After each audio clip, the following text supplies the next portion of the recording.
Alright, so yun, welcome back to my channel. My name is The Vice. Alright mga kababayan, no, ilang oras na nga lang at babalik na ang ating Yorme Isko Moreno dito sa ating lungsod ng Maynila. At syempre kasama ang kanyang bagong Vice Mayor na si Chi Atienza. Ang tindi, no? So ito yung malaking big comeback kung tawagin, no? Big comeback ni Yorme at big comeback din para sa mga Atienza.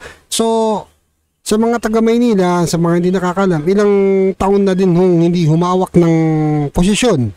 Kumbaga, ang mga Atienza, di ba?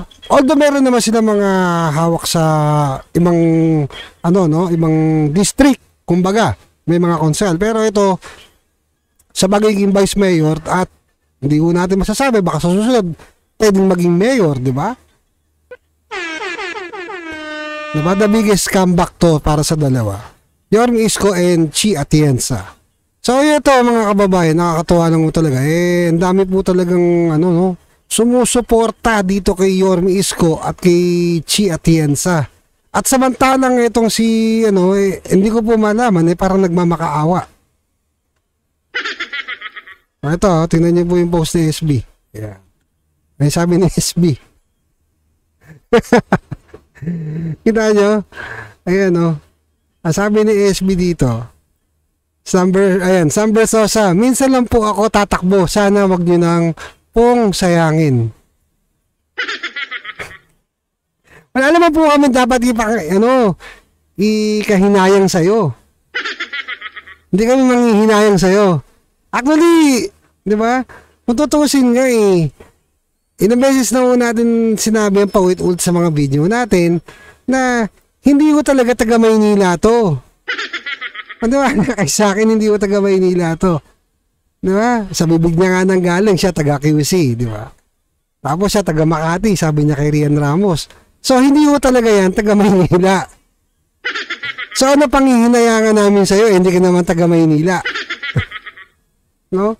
Ano mo, Samber Sosa, Samuel, di ba? Ako, wala naman akong sa'yo. Pero hindi ko lang gusto yung pagtakbo mo sa Maynila. Tapos, 'di ba, kung sino-sinong, 'di ba, mga vlogger yung mga naninira. Kay Yorme, 'di ba? Hindi ganoon yung style na ginawa mo kung ano na binato mo. 'Di ba? Sabi nga ni Yorme Isko is libelous yung ginawa nito mga to.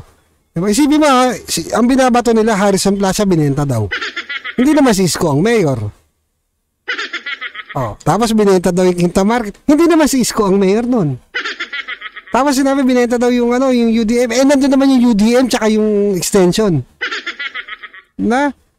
Kayo, mga kababayan. Kasi ako, marami po akong narinig dito. Diba? Hindi lang sa mga tao na nabubola nila. Na sinabi daw, ang dami pangako. Dami pangako ni SB, sana magkatotoo. Magkakatotoo yan kung di ba? Kung siya ang mayor at meron siyang vice mayor. At meron siyang mga konsehal. Nagagawa ng batas para itaas yung 2,000. Kaso ang problema, wala ho siyang ganun. Ang gumagawa po ng batas is yung committee. Andaan niya yung committee.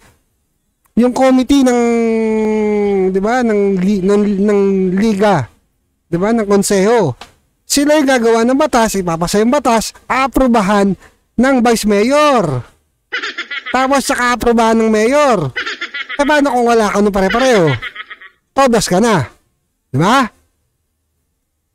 Yun yung masakit dito.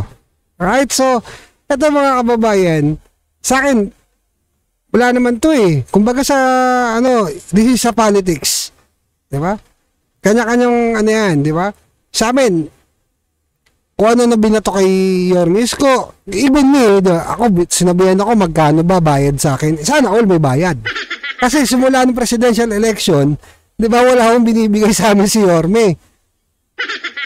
Di ba? At ulitin ko sa inyo mga kababayan, ako po Manileño at taga Maynila, lihitin mo taga Maynila at walang probinsya, lumaki sa Maynila. Buo ang suporta ko sa isang Isko. Tandaan niyo yan. Mawala na lahat. Nandyan pa rin ako sa tabi ni Yorme. Totoo yan. Kasi nangyari yan yung presidential election. Hindi naman po talaga tayo nagpo-political vlog nun. Kumbaga, hindi ako nagpo-political vlog nun. Nung nawala po yung mga tao na sa paligid ni Isko, yung mga nagpalaki lang ng channel, di ba? Yung nagpalaki ng mga YouTube, TikTok, Facebook. Bigla ako nawala nung pagdating ng presidential election. Naglipatan dun kay Marcos Jr. Di ba? Naglipatan sila dun. Pero sa akin, baliwala yun. Di ba? Ang una agad tumakbo sa isip ko noon, 'di ba? Kasi siyempre kilala ko si Yorme Isko eh.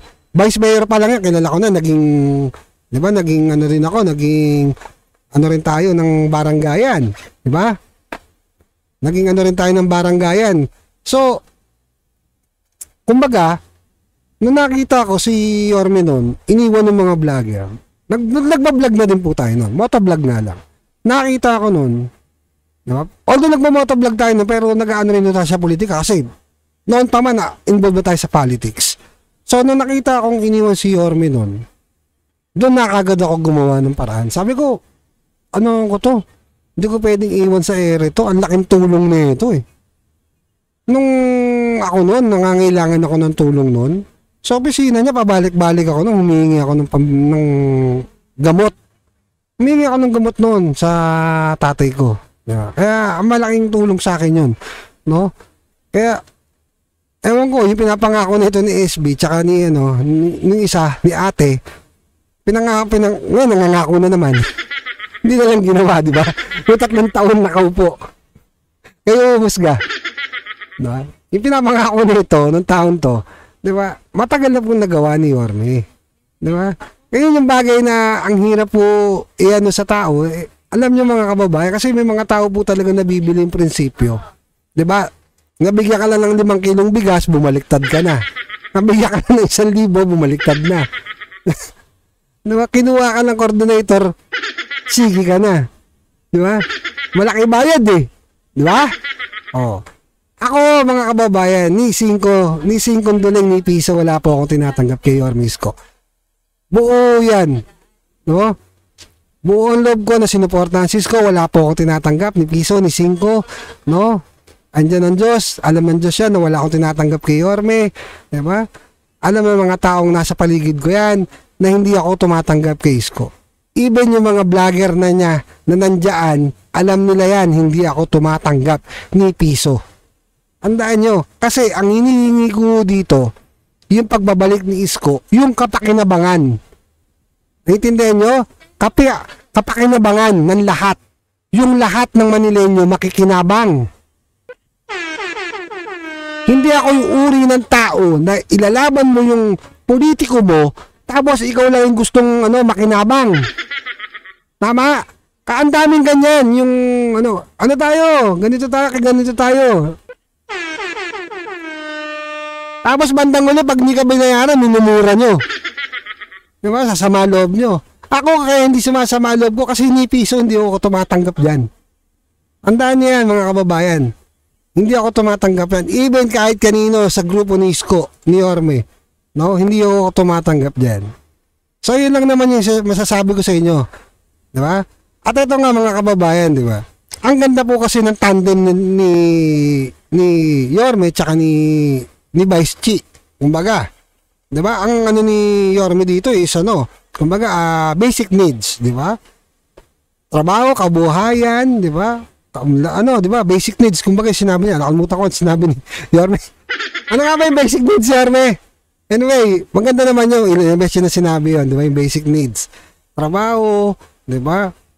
Pabahay, yun, tama. Edukasyon, yun. Nadali mo! Lumilipad na naman ang isip ko. Tapos si Vice Chi, ang kinagandaan kay Vice Chi nito, mga kababayan, yung gagawin niya na tawag nito, yung kumbaga yung sa mga maliliit na negosyante, 'di ba? At sa mga kababaihan. Yun ang maganda doon, ibabalik nila yung kababaihan. 'Di ba malaking tulong 'yun? Alam niyo mga kababayan, nung panahon ni Mayor Lito Atienza, diba? Meron pong grupo talaga. Hanggang ngayon, merong grupo yan, yung kababaihan, na sinusuportahan nila yung mga kababaihan ng Maynila, yung mga single mom, Di ba? Yung mga, kumbaga, wala nang asawa, di ba? Iniwan ng asawa or byuda na. Tinutulungan ng ano yan, ng mga atiyensa. Kaya nga yung isang party list nila is buhay party list. Di ba? At bukod nga dyan, ang gusto ni itulungan, kumbaga yung, di ba, yung mga project na pwedeng maging pagkakitaan ng mga kababayan natin, no, sa Maynila. Livelihood, yon. Yun ang gusto mangyari ni Vice Chi. At bukod nga dyan, syempre, andan yung syempre pagpapalakas ng mga negosyo, di ba, sa Maynila. Sana nga kasi alam niyo mga kababayan dito sa Maynila ako kasi, tulog. Anong tulog? Tulog po talaga. Kaya hindi ako hindi ako nagmamaynila, talaga nasa Makati ako lagi, Makati. Kasi nandoon po maraming delivery tsaka pasahero. Sa Maynila ko konti. Di ba? So maganda po talaga yung tandem ng Yorme, no, ng isang Scotchy sa Maynila. So advance and congrats sa ating magiging mayor ng Maynila at vice mayor ng Maynila. So yun nga mga kababayan, nakaboto na nga sila. Yan, pakita natin. Yan, nakaboto na si Yorme tsaka si Vice Chi. Ako din nakaboto na ako kanina. Ayan yan, nakaboto na ako. Para sa mga nagtatanong sa atin, no, yung mga pala komento sa TikTok, no, yung mga ang lalakas ng loob magko-komento, hindi naman taga Maynila. Ano daw sila? SB daw sila. SB daw sila. Hindi naman taga Maynila. Ayun.